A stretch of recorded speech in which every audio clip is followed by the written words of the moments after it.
The photograph was clean, almost too clean.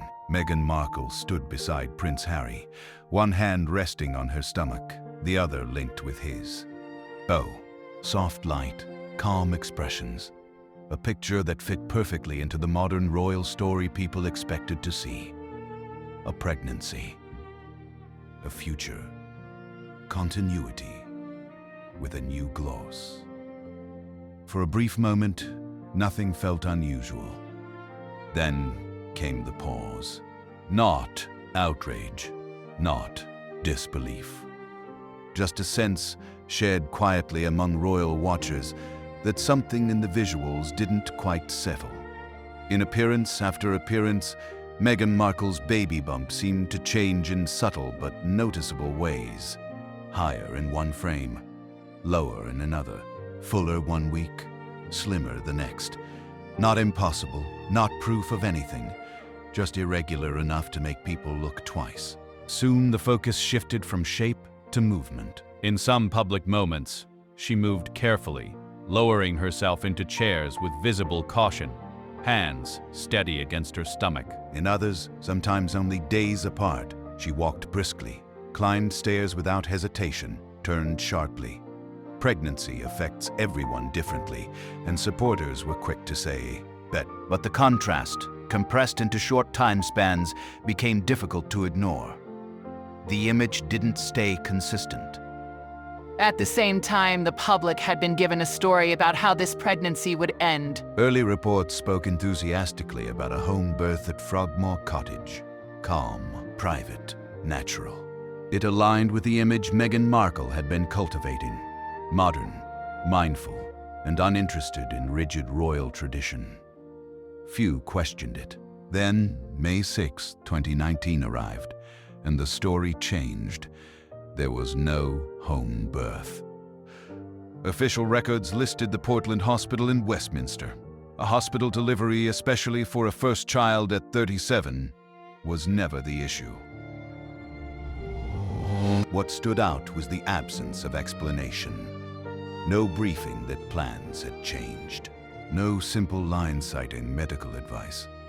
The narrative pivoted overnight, and the silence around that pivot became the real headline. In the monarchy, tradition often substitutes for transparency. When Catherine, Princess of Wales, stepped outside the Lindo wing hours after giving birth, it wasn't just ceremony. It was reassurance. Meghan Markle and Prince Harry chose a different approach. Privacy in itself is not suspicious. But when established rituals are broken without context, the public instinctively fills the gap. That instinct turned into scrutiny. Old interviews were replayed. Footage was slowed, paused, compared, side by side. The bump became the focal point, not because it proved anything, but because it was the only visible detail people felt they could track themselves. The discussion wasn't framed as accusation at first. It was framed as confusion. Why does this look different so often? Then another decision quietly raised the stakes. Instead of presenting Archie shortly after birth, Meghan Markle and Prince Harry waited roughly 2 days before introducing him publicly. Again, privacy alone isn't wrongdoing, but in royal life, timing signals openness. Delays without explanation tend to invite speculation, not because people are owed access, but because silence suggests something is being managed. If you could play a game, there would be some greater question, because from this point on, silence stopped talking. That question became central because from this point on, silence stopped sounding protective and began sounding deliberate. Questions kept coming. As online debate intensified, alleged internal documents began circulating. Scheduling notes and appointment logs were said to outline medical visits during the pregnancy. According to claims shared in media and online forums, some of those dates appeared to clash with photographs showing Meghan Markle attending public events. The documents were never officially confirmed, but they also weren't directly dismissed. That mattered. In public perception, unchallenged claims don't fade, they linger. Piers amplified that unease with characteristic force. On air, he presented timelines, waved papers, replayed clips, framing the situation as narrative control rather than coincidence. His most explosive allegation was that multiple versions of Archie's birth announcement had allegedly been prepared in advance, each with different wording and timing. To Morgan, that suggested planning beyond simple caution. What followed was not a swift rebuttal. Meghan Markle and Prince Harry, known for responding quickly to media criticism, offered no clear denial, no detailed clarification, no line-by-line correction. For some supporters, the silence was dignified. For others, it was unsettling. Public reaction fractured. One side argued that the scrutiny itself was cruel and invasive, built on bad faith and obsession. The other asked why, if nothing was wrong, the basic timeline wasn't being calmly explained. Over time, even neutral observers noticed the shift, from outrage to discomfort, from defense to quiet doubt. That doubt didn't explode, it accumulated. And then the story brushed against something heavier than gossip: legal language, court references, mentions of context and inconsistencies appearing inside filings. Not accusations, not conclusions, just acknowledgments that questions existed. Once that happens, the frame changes. Gossip can be dismissed. Legal process cannot. For Prince Harry, this marked a dangerous turn. Courts don't ask how a story feels. They ask whether it aligns. They ask for dates, for records, for coherence. And the most unsettling part wasn't being asked what happened. It was being asked when. Timelines started to matter. The questions didn't reset after the birth. They reorganized. Once the initial shock faded, attention moved away from isolated clips and toward repetition. What looked harmless on its own began to feel deliberate when stacked in sequence. Viewers stopped asking whether one appearance could be misleading and started asking why the same explanations were needed again and again. That shift mattered, because patterns don't rely on belief. They rely on comparison. This kept happening. People revisited interviews Meghan Markle had given during the pregnancy, not searching for confessions, but for consistency. The wording changed subtly from appearance to appearance. Sometimes the emphasis was on privacy, other times on control, occasionally on natural choices. None of those positions contradicted each other outright, but they didn't quite lock together either. Prince Harry, too, became part of that pattern. He spoke often about protecting his family from intrusion, about learning from his mother's experience. Those statements had always earned sympathy, but now critics placed them alongside selective access granted to cameras, photographers, and friendly outlets. The question wasn't whether privacy was justified, it was whether it was being applied evenly. That's where timelines entered the conversation. Media outlets and online forums began arranging public appearances in order: dates, locations, clothing, movement. Then, alongside those, the alleged medical scheduling notes that had been circulating quietly. According to reports, some of the logged appointments appeared to overlap with days Meghan Markle was photographed at events across London, not by minutes, by hours, entire blocks of time. No authority confirmed the documents, but no authority dismissed them either. And in stories like this, ambiguity doesn't slow interest, it fuels it. Observers noticed another detail: the way information was released. Updates came in fragments. Announcements were carefully worded, then later revised or expanded.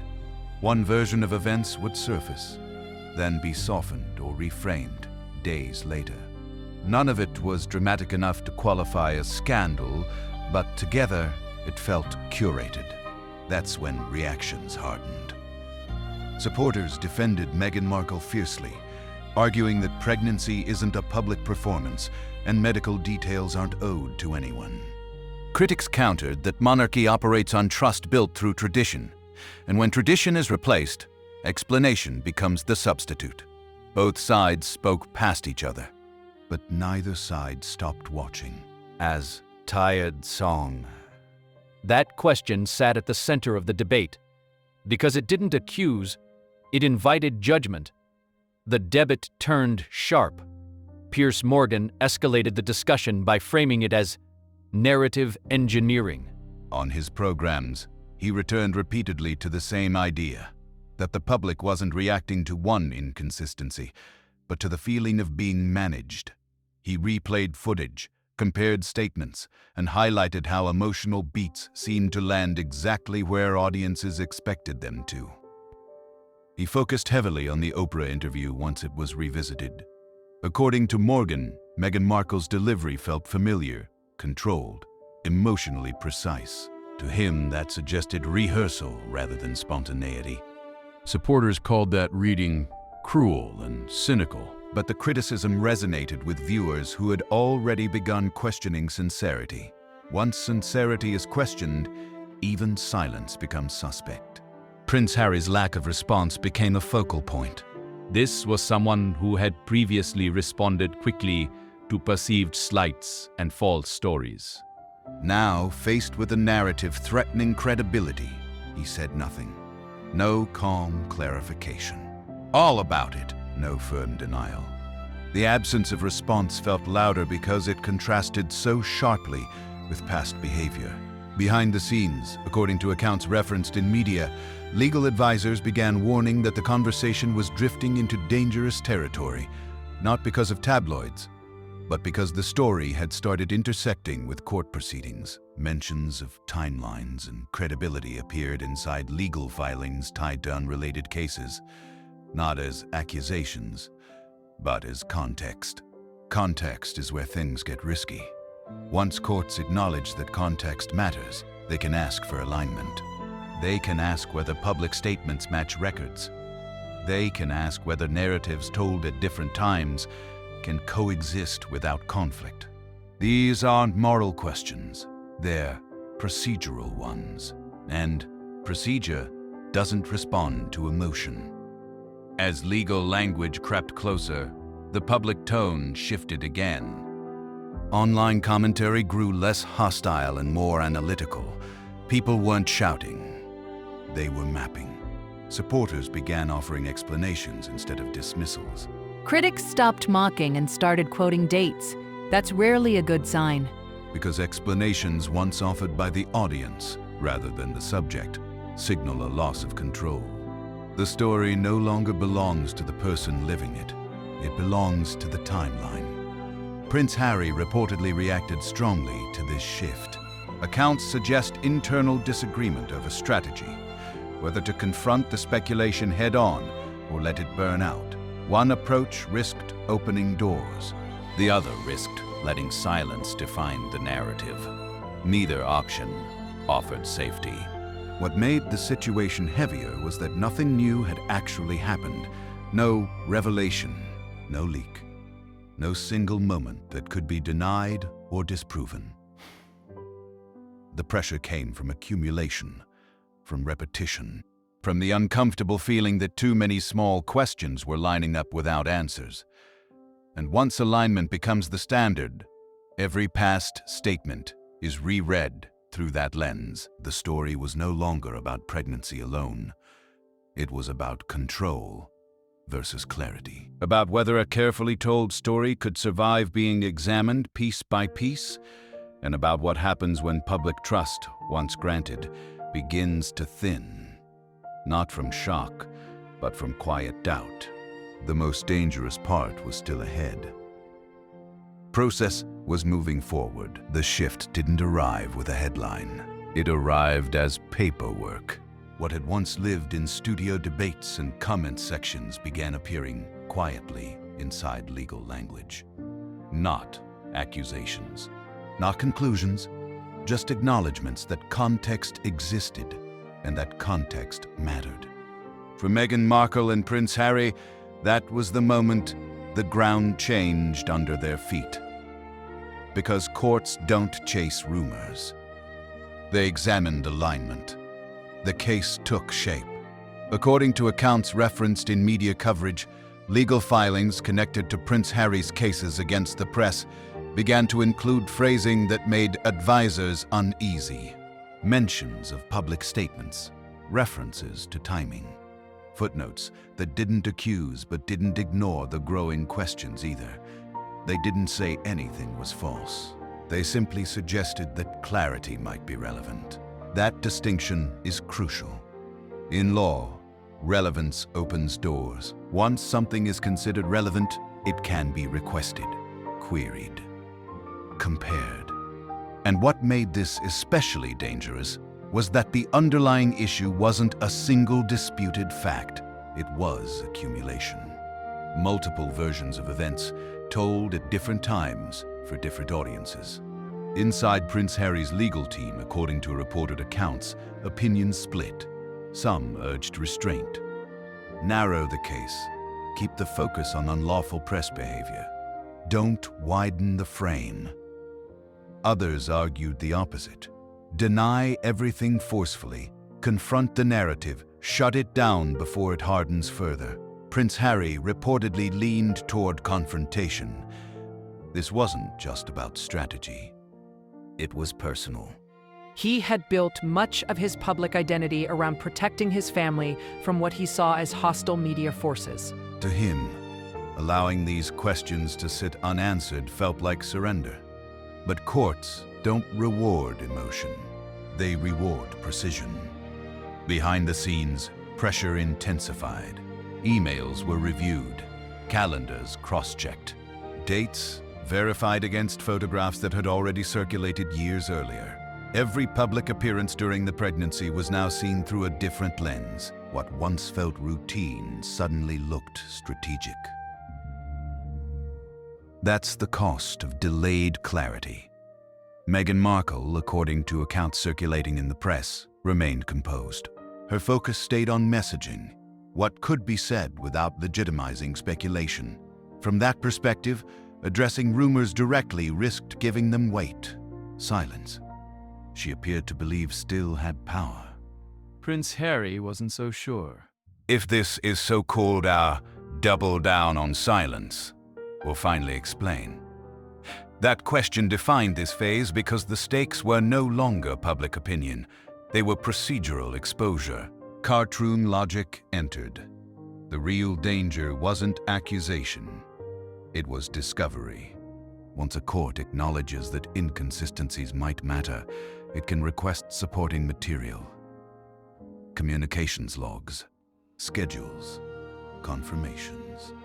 Even testimony from people who had previously existed far from the spotlight. Medical professionals, security staff, aides. NDAs don't erase memories, and courts don't defer to brand protection.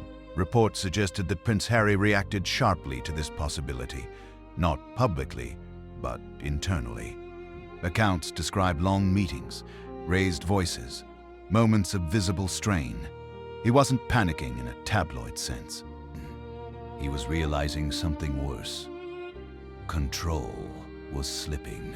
The case that was supposed to put the press on trial was beginning to examine his story instead. And courts don't care how carefully a narrative was crafted. They care whether it lines up. The judge, according to coverage, didn't speculate. He didn't moralize. He simply noted that public context had become relevant to assessing credibility. That's when things stopped feeling hypothetical. This wasn't Piers Morgan in a studio anymore. This was the legal system, politely asking for alignment. That night, according to sources, Prince Harry went quiet. No dramatic outburst, no speech, just a long pause. Because this wasn't about reputation alone. It was about exposure, depositions, requests. The possibility that privacy could be pierced not by tabloids, but by necessity. Meghan Markle, by contrast, appeared steady. Her focus remained outward. Projects, appearances, controlled visibility. To her, momentum was protection. Staying active kept the narrative moving forward. But momentum doesn't slow a legal process. Inside the relationship, according to reporting, tension grew, not explosive, but directional. Prince Harry wanted resolution through confrontation. Meghan Markle wanted insulation through restraint. Neither approach was wrong, but they didn't point in the same direction. As filings progressed, public reaction shifted again. The noise softened. Commentary became procedural. People weren't arguing about motives anymore. They were asking practical questions. Why were certain explanations never offered? Why did statements change tone over time? Why did clarity arrive late, if at all? That's when the earlier breadcrumbs paid off. The alleged documents, the delayed presentation, the prepared announcements. None of them proved anything on their own, but together they formed a backdrop courts couldn't ignore, not as proof, but as context-demanding explanation. The questions multiplied. The irony was brutal. Prince Harry had gone to court to expose press intrusion. Instead, the process began examining credibility. Not accusing it, examining it. And examination is relentless. According to reports, advisors began preparing for the possibility of testimony, not necessarily from Prince Harry himself, but from others. Each potential witness represented risk, not because anyone intended harm, but because memory doesn't always align perfectly with narrative. That's where Prince Harry reportedly felt boxed in. Withdrawal from the case was discussed, technically possible, strategically fraught. Pulling back wouldn't erase what had already entered the record. It would raise new questions. Why stop now? Meanwhile, Meghan Markle maintained her course. Appearances were measured. Messaging emphasized resilience and forward movement. To the public, she appeared unchanged. To observers watching closely, the difference between her steadiness and Prince Harry's strain became noticeable. The case moved forward without drama. No leaks, no explosions, just deadlines, requests, calendars filling with dates no one wanted to see. And the most dangerous question remained unanswered. Not shouted, not printed in bold, just typed quietly into legal language.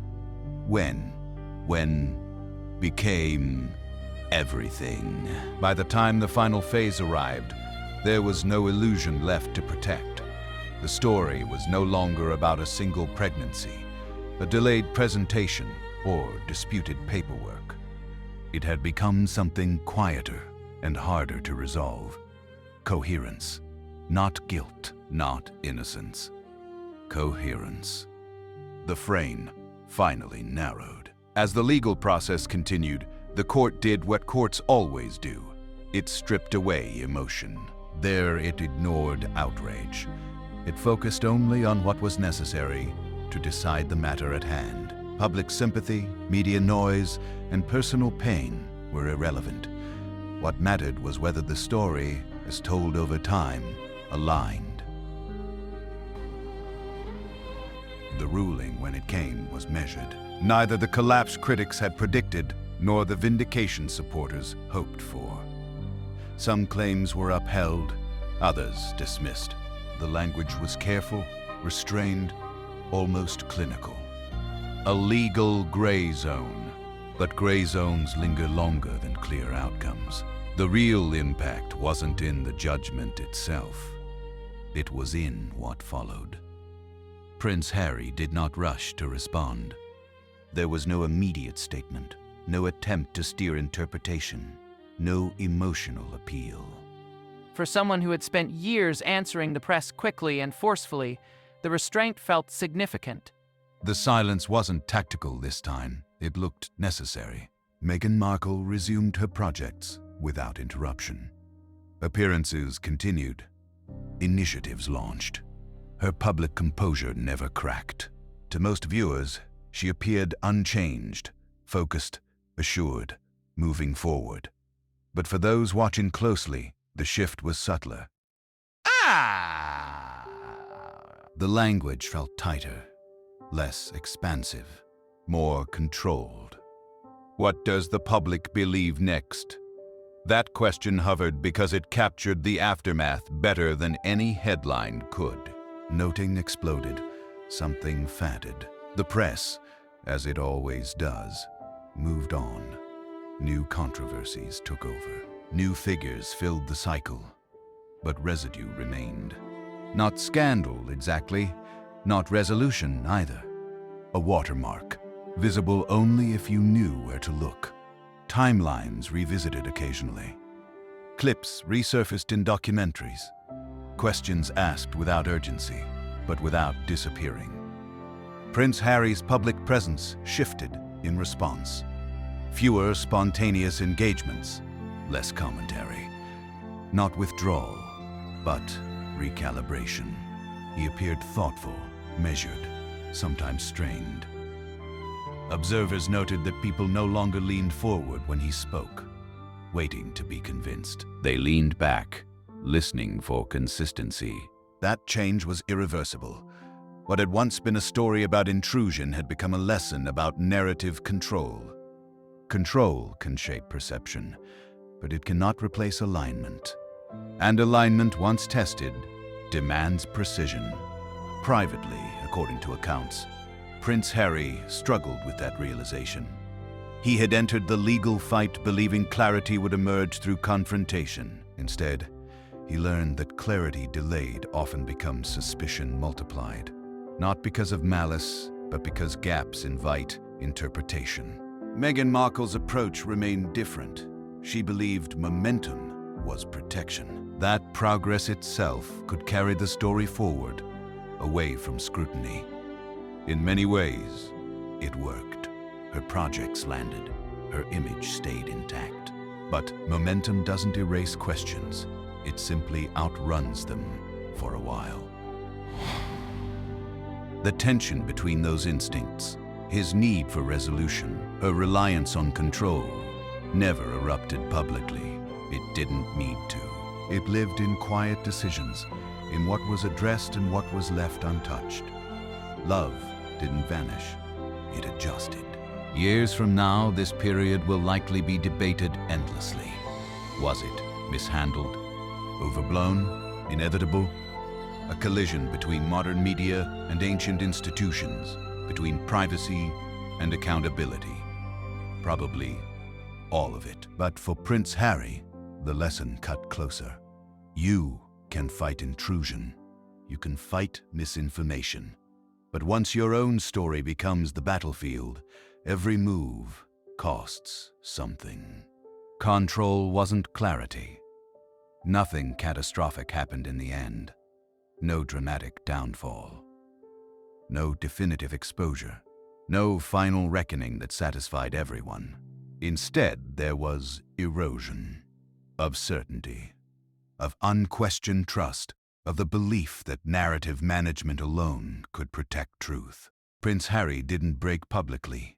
He broke internally, at the realization that the fight he thought he was in had changed shape, that some battles don't end with victory or defeat.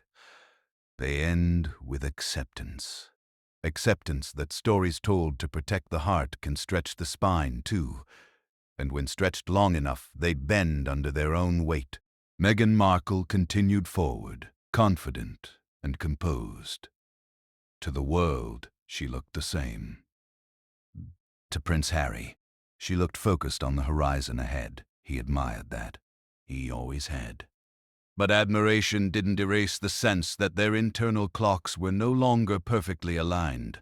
Late one night, according to accounts, Prince Harry reviewed notes he would never use, statements drafted and discarded, clarifications that no longer mattered. He understood then that the audience had already decided how much ambiguity it would tolerate. Not guilt, not innocence.